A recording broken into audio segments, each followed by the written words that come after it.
Okay, so making liquid soap. This actually isn't the making of the liquid soap per se, because when you make liquid soap, you're actually making a liquid soap paste. This is the part where you add the water. Yeah, see, this is the paste. You add the water to this, the boiled water or distilled water, and then you get liquid soap. It's not really an exact science as to how much water. Some people do 1-to-1, 2-to-1, 3-to-1, but what we've discovered is that every batch is different and you have to add different amounts. So what I did here is I kind of just started with like a 1-to-1 ratio, and I pour the water in while it's still really hot, like just off the eye, because it helps dissolve the paste better into the water. I have not found a good way to get it to dissolve without there being lots of suds.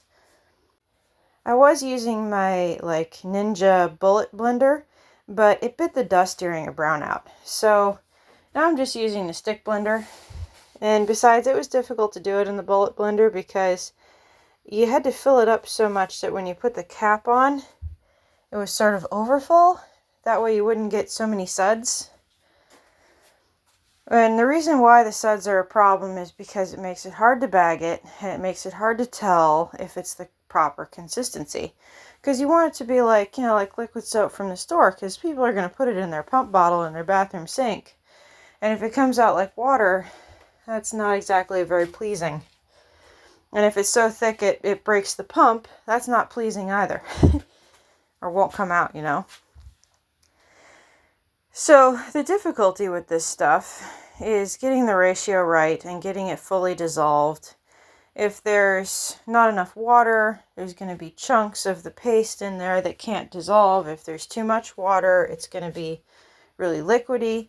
And when you're doing this, a little bit extra water goes a long way. Just like a little bit extra paste goes a long way towards thickening it, extra water goes a long way towards thinning it. Now the reason I don't mix this up all in like one big batch and have it sitting and waiting is because it spoils that way.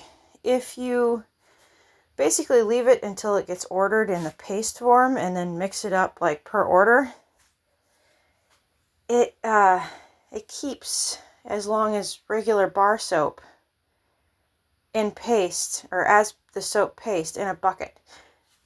Once it's mixed up, it has like a 6 or 7 month shelf life, basically. I am doing an experiment where I put some in a vacuum sealed bag to see if it lasts longer than that, but in a regular bottle, it does not. But it hasn't been quite long enough to tell yet. So I started selling them in the vacuum bags as opposed to the bottles, because there is no bottle that you can put this stuff in that everyone is happy with. So I just sell it in the bag as like a refill bag for whatever bottle they have that they like. Okay, and this is my basically liquid soap bottler. It's also a lotion bottler. Like when I used to do lotion, I used it for that. Now it's just for the liquid soap. But the reason I use this even for such a small amount is it gets the top of the bag cleaner for vacuum packing. That's nice. And also, it helps de-suds the soap from the mixing. So it's not as big of a deal, because it's almost impossible to vacuum pack a whole bunch of suds. You need a giant bag. So what I'm trying to do here is make sure I have 16 ounces plus a little bit, but not plus a whole lot. I normally go with 1 pound, 3 ounces roundabout, because the bag doesn't even weigh an ounce. It doesn't even register on the scale. Then I add the essential oils, normally with a syringe like that I get at the feed store, but they don't last very long because the essential oils has a tendency to degrade the plastic. So as you saw with that one, I couldn't push it down anymore, so I managed to get it out by shaking. But yeah, it's time to throw that one away and get another one.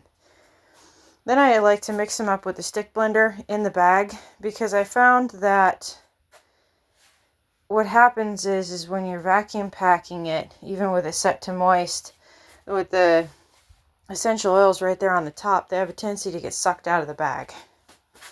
So, yeah, that's not good. I tried putting my labels on like I have in the pictures and writing on them. Stupid pen wouldn't work. I had a hard time finding a marker, and then the label wouldn't stick to the bag, so I ended up just writing on the bag on these. So, yeah, it was fun. You always want to press on the bag to make sure that the seal actually took, because sometimes if there's soap in the way of the seal, it doesn't actually seal. But if you press and nothing comes out, you know you're sealed. So this is the other bag. I actually didn't have enough soap. I didn't make enough to begin with. So I had to mix some more up and put it in. And then I did this whole thing where I accidentally made a lavender tea tree instead of the lavender eucalyptus. Yeah, I totally was on a roll. But anyway, I caught my mistake. I opened the bag. I was like, no way I did that. And sure enough, it was a lavender tea tree scent, and they wanted lavender eucalyptus. So I went through the process again and made another bag and sealed it. I did that all off camera, but, you know, you get the idea. And so this was a new customer, and I was a little bit worried because my lavender eucalyptus that I did seemed a bit thin, even though it's kind of hard to tell with the suds when you're mixing it. But when it cools, it gets thicker. So I tossed in some paste just to let them have an option.